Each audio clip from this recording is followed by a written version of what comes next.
Hoosier Staples Episode 5 takes us to a not well-known staple of Indiana cuisine, but if you grew up in Indiana, chances are you've heard of or eaten Hoosier stew, even if you didn't know it. Hoosier stew isn't a fancy stew, and that's the point. It's a classic Midwestern one-pot meal built around whatever families had on hand. Traditionally, it's made with chunks of beef, potatoes, carrots, onions, and sometimes tomatoes or corn, all simmered low and slow until everything comes together perfectly.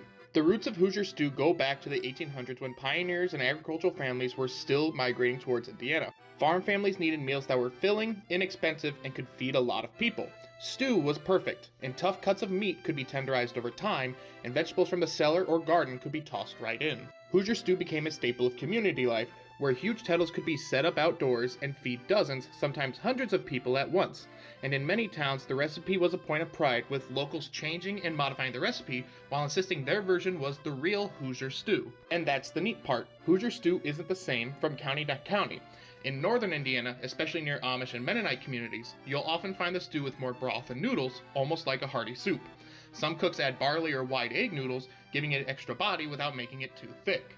Across central Indiana, around places like Indianapolis and Lafayette, the stew tends to be thicker and more tomato-forward. Canned tomatoes or tomato paste are common here, and some families add green beans or corn for extra texture. In southern Indiana, where influences blend from Kentucky and Appalachia, you might find versions with okra or peppery spice.